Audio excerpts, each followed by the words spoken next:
अस्सलामु अलैकुम वरहमतुल्लाहि वबरकातुहू।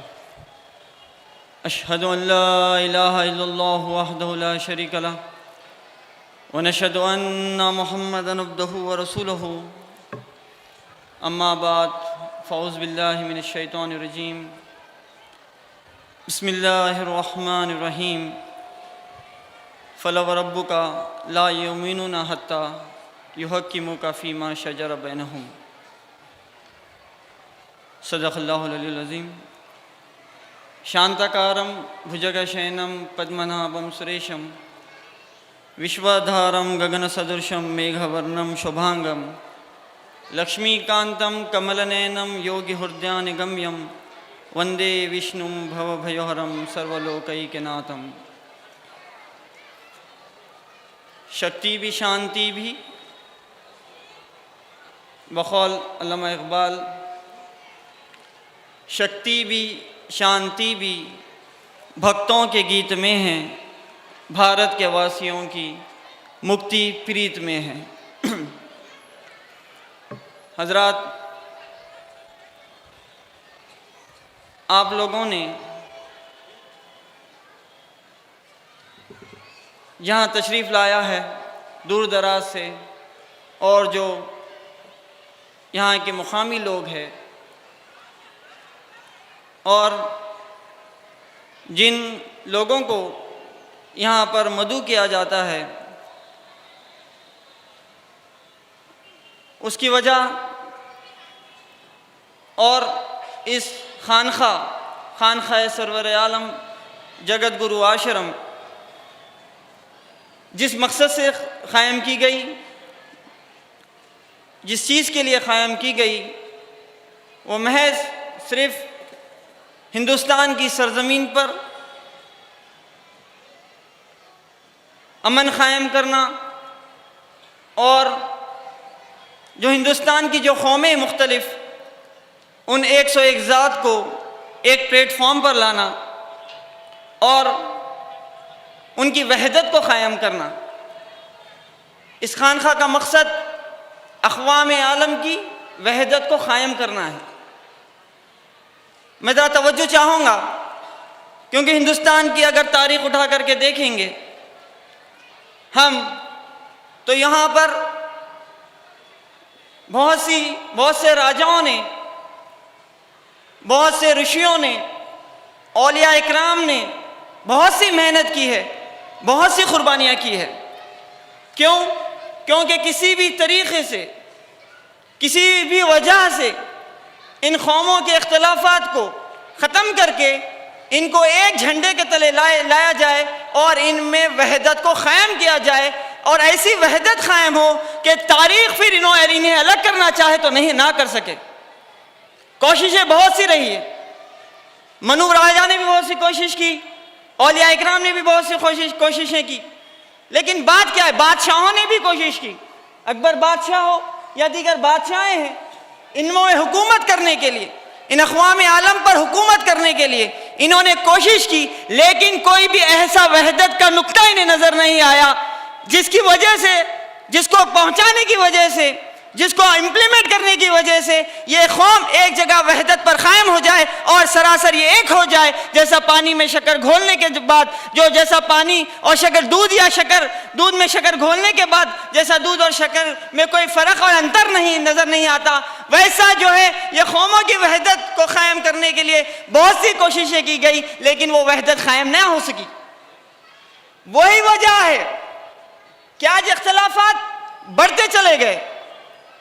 आज एक दूसरे के गला पकड़कर एक दूसरे को ख़त्म करने की साजिशें की जा रही है, लेकिन उसके बावजूद भी ये सरासर नाकामयाब होते जा रहे हैं। वजह क्या है? उसकी वजह यह है कि पहले तो मैं आपको यह बात बता दूं, 1924 से हज़रत मौलाना सिद्दीक़ दीनदार चंद बख्श साहिब क़िबला ने इन कौमों की वहदत को क़ायम करने के लिए इस कदर आपने 5 उसूल जो आपने पेश किए, मेरे से पेशवा मुकर्रिर उससे एक दिन पहले जो यहाँ पर कहा गया कि 5 उसूल जो एको जगदीश्वरा, एको जगत गुरु, सर्वोत्तार सत्य, सर्वधर्म ग्रंथ सत्य, समता सम्मेल प्रार्थना, ये जो पंचायती के उसूल कायम किए गए महज सिर्फ इन कौमों में वहदत को कायम करने के लिए किए गए, क्योंकि इस कौम को एक करने के लिए इस बैनुल अक़वामी मजहब या फिर नई जो अक़वामी आलम को जो जिस दीन से, जिस यहाँ से हिंदुस्तान से पेशतर पहले अरबस्तान की सरजमीन पर इन्हीं उसूलों को कायम करने के लिए हुजूर अकरम सल्लल्लाहु अलैहि वसल्लम ने जो कुर्बानियाँ पेश की, और वहाँ पर आपने तमाम अंबिया इकराम पर ईमान लाने की दावत, और आपने तमाम किताबों को, आसमानी किताबों को एक होने की जो आसमानी किताब होने की जो आपने दलील पेश की, उसके बाद अरबस्तान की सरजमीन पर जो हुजूर अकरम सल्लल्लाहु अलैहि वसल्लम ने वहदत कायम की, ता क़यामत कोई उस वहदत को खत्म नहीं कर सकता। हुजूर अकरम सल्लल्लाहु अलैहि वसल्लम ने जो अरबस्तान की सरजमीन पर जो वहदत कायम की, ता क़यामत तक उस अरबस्तान की सरजमीन पर से कोई उस वहदत को कायम नहीं कर सकता, इसी तरीके कोई ख़त्म नहीं कर सकता। इसी तरीके से हिंदुस्तान की सरजमीन पर कॉम्परेटिव स्टडीज के जरिए से इन अवतारों का सम्मान दुनिया को बताते हुए और मुसलमानों में इन अवतारों की अजमत कायम करते हुए गैर कौम में कल के अवतार हजरत मोहम्मद मुस्तफ़ा सल्लल्लाहु अलैहि वसल्लम की दावत को पेश करते हुए हजरत मौलाना सिद्दीक़ दीनदार चंद बसवेश्वर ने इस खानखा को कायम किया, और आपकी जो दुआ रही है हर दुआ को अल्लाह ने कबूल किया है। मैं आपको ये बात बता दूं कि हजरत मौलाना सिद्दीक़ दीनदार चंद बसवेश्वर साहिब क़िबला और एक दुआ करते हैं, आप फरमाते हैं कि मैं दुआ गो हूं कि अल्लाह हमें एक कर दे जैसे वो एकता है आहद में होकर। तो कौन सी कौमों को एक करने की आपने बात कही? आपने कहा जो यहाँ पर हिंदुस्तान की सरजमीन पर आज जो माहौल चल रहा है, हर कोई सियासी अंदाज में हर तरीके से हर कोई वाकिफ है कि क्या माहौल चल रहा है, किस चीज को इम्प्लीमेंट किया जा रहा है, कैसे कैसे बदलाव आ रहे हैं। लेकिन ये बात याद रखो, तुम कितना भी इन साजिशों के जरिए से अगर इस्लाम को कमतर समझकर, अगर इस वजूद की दुआओं को कमतर समझकर अगर इख्तिलाफात को पैदा करना चाहे तो तुम यहां पर इख्तिलाफात को कायम नहीं कर सकते।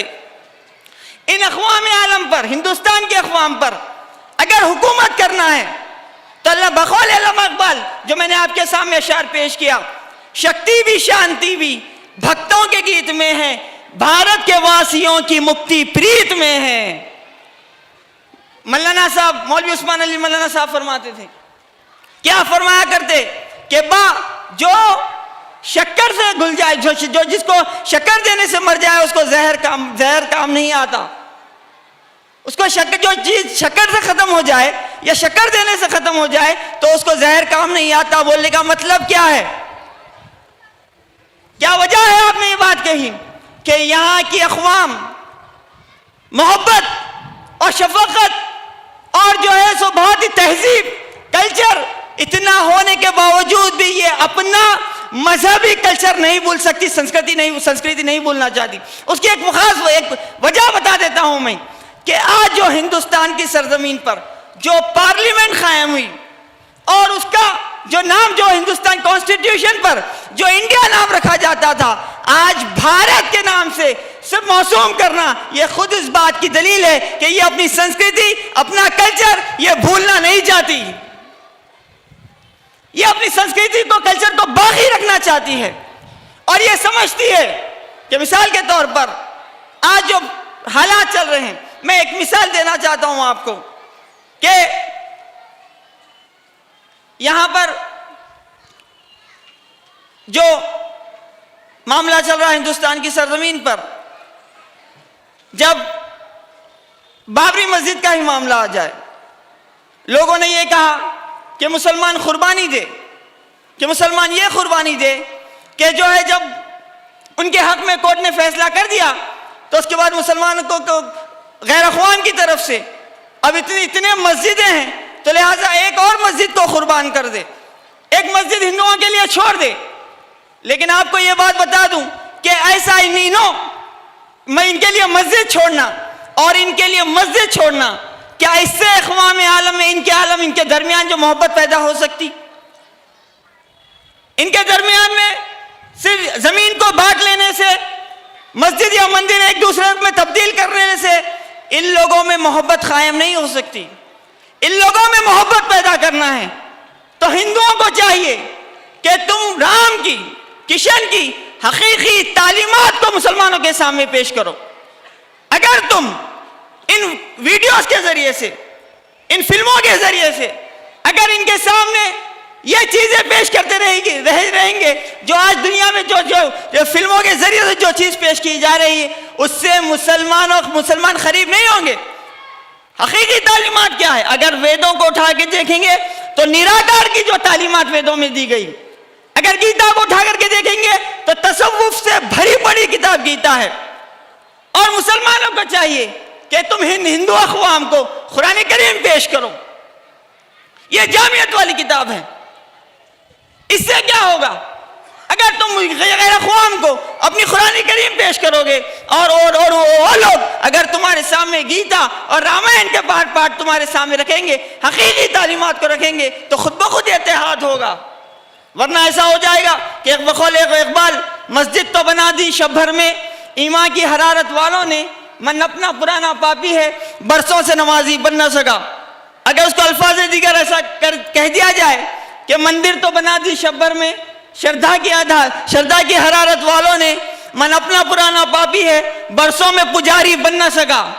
हकीकी तालीमात जो है 1924 से, यहाँ पर आप नक्शा देखेंगे कि प्रथमम तारकम चैव द्वितीयम दंडम उच्यते, तृतीयम कुंडलाकारम, चतुर्थम अर्धचंद्रकम, पंचमम बिंदु ये संयुक्तम ओम मिथ्य ज्योतिरूपकम।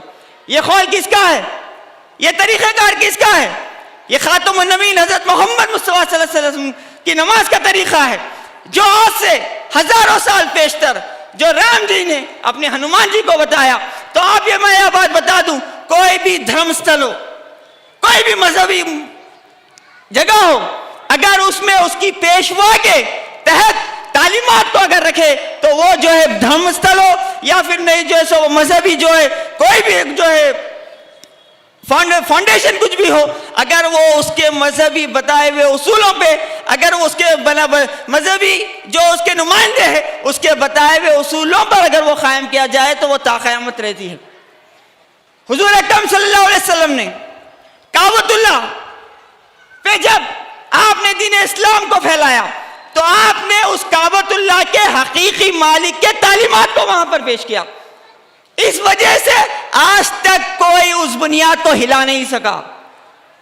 यही बात है, अगर मजहबी बुनियाद, मजहबी अगर कुछ तामीरात की जाए तो मजहबी तामीरात को उनके उसूलों पर, उनके पेशवाओं के उसूलों पर कायम किए जाए। हमारे यहाँ के एक मुकर्रिर मौलवी अब्दुल गनी साहब मुबल्लिग इस्लाम रहमतुल्लाह अलैह, इसी स्टेज पर जब आपसे सवाल किया गया तो आपने फरमाया कि आपसे सवाल किया गया कि मौल साहब बाबरी मस्जिद के बारे में आपका क्या ख्याल है? तो आपने फरमाया हमें तामीर मस्जिद मंदिर से हमको कोई एतराज नहीं, हमको सिर्फ बात यह है कि श्री राम जी ने जो तालीमात उनको दिए है वो तालीमात पर अमल कर अगर वो मस्जिद भी मंदिर भी तामीर करे तो कोई हमें एतराज नहीं। तो वो तालीमात क्या है? प्रथमम तारकम चैव द्वितीयम दंडम उच्यते, तृतीयम कुंडलाकारम, पहले क़याम, कायदा, रुकू, सजदा, यही तो तालीमात है। ऐसा नहीं है कल के जो पंडित जी आए थे उन्होंने वेदव्यास महर्षि की कुछ बातें कही। वेदव्यास महर्षि जो वेदों का पाठ करने वाले हैं, उन्होंने वेदों को जो लिखने वाले हैं कहा जाता है वेदव्यास महर्षि। वेदव्यास महर्षि से श्रुत महर्षि, एक खास भक्त, किसके?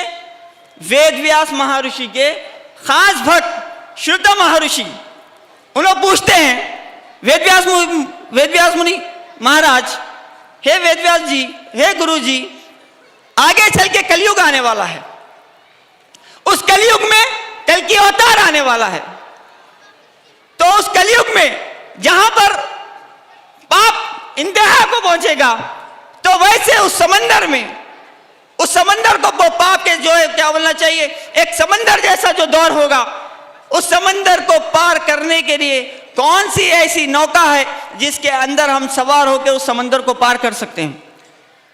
उस वक्त वेदव्यास महर्षि से श्रुत महर्षि से वेदव्यास महर्षि कहते हैं कि इस्लाम धर्म बुजदी नौका, इस्लाम धर्म की जो नौका है, जो कश्ती है, उसी में सवार होकर के उस समंदर को पार किया जा सकता है।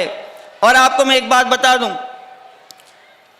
एक किसी भी अगर कौम को अगर तबाह करना है, यहां पर उर्दू की बात की जा रही थी तो मैं एक बात बताता चलूं आपको कि किसी भी अगर कौम को तबाह करना चाहे तो उसकी लिपि, उसकी जो लैंग्वेज है उसको ख़त्म कर दो, खुद ब खुद वो कौम तबाह हो जाती है, वो खुद ब खुद वो कौम ख़त्म हो जाती है। मशहूर कहावत है, कौल है कि किसी भी कौम को ख़त्म करना हो तो उसकी लिपि, उसकी लैंग्वेज को ख़त्म कर दो, वो कौम खुद ब खुद ख़त्म हो जाती है। संस्कृत जो हज़ारों सालों से हिंदुस्तान की भाषा रही है, संस्कृत क्या रही है? हज़ारों साल से हिंदुस्तान की भाषा रही है। लेकिन आज कहां पर नजर आती? कहीं पर देखा जाता है कि किसी स्टेट में कहीं पर तमाम जो है लोग सिर्फ संस्कृत बोलते हो और संस्कृत लिखी जाती हो, नहीं लिखी जाती। आज यहां पर हिंदू कौम का दावा भी है कि संस्कृत तमाम भाषाओं की मां है। अगर तमाम भाषाओं की अगर मां होती तो आज जिंदा और जावीद होती, कायम होती। लेकिन आज दूर दूर तक किसी स्टेट में, स्टेट लेवल पर हमको संस्कृत नजर नहीं आती। यह सिर्फ इशारा है कि संस्कृति को अगर कायम करना है, हिंदुस्तान, इस्लाम समंदर की तरह फैला हुआ है और इस्लाम एक समंदर है। जो नदियां इसके अंदर आकर के जम होती है वो कायम रह जाती है, फिर उस नदी को कोई सुखा नहीं सकता। इसी तरीके से जो जितने भी अंबिया इकराम हुजूर अकरम सल्लल्लाहु अलैहि वसल्लम से पेशतर थे, जब आकर के इस्लाम ने उनकी अजमत को कायम किया तो वो आज बाकी रह गए।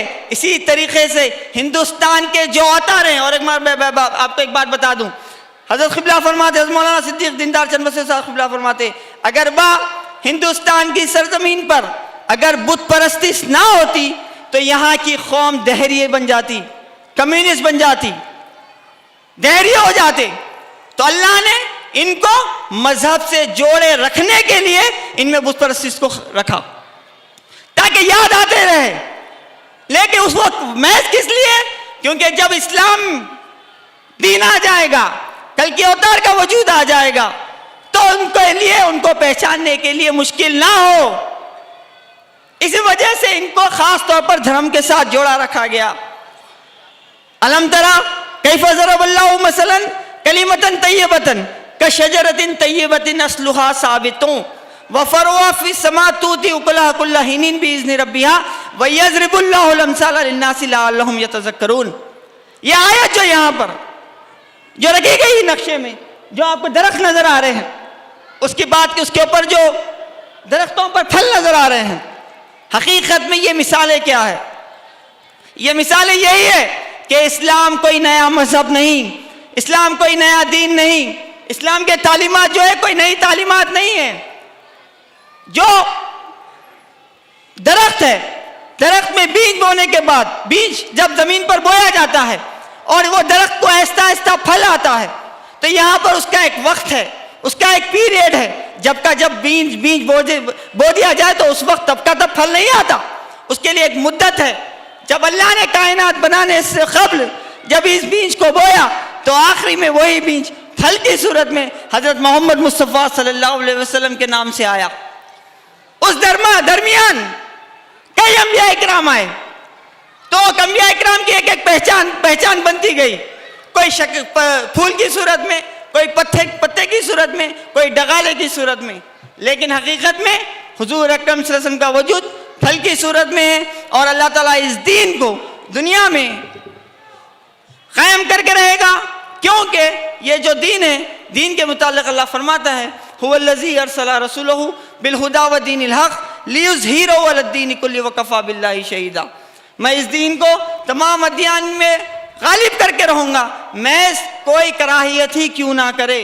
तो बहरहाल मेरा वक्त तो हो गया, लेकिन हिंदुस्तान की सरजमीन पर, हिंदुस्तान के अक़वाम पर अगर कोई कितना भी मजहबी इख्तलाफात या सियासी इख्तलाफात के ज़रिए इन पर जो इख्तलाफात, सियासी इख्तलाफात पैदा करके भी अगर इन लोगों में इख्तलाफात बढ़ा करके अगर ये समझते हैं किसी भी एक कौम को शह देने से दूसरी कौम हलाक हो जाएगी, अगर वो कौम को शह देने से दूसरी कौम हलाक हो जाएगी, तो ऐसा हरगिज़ नहीं है। क्योंकि फ़कीर ने ऑलरेडी दुआ कर चुकी है कि अल्लाह मैं दुआ गो हूँ कि इस कौम को जो एक कर दे तो दुनिया की कोई ताकत इसको अलग नहीं कर सकती। वाखिरु दावाना अल्हम्दुलिल्लाहि रब्बिल आलमीन। अस्सलामु अलैकुम।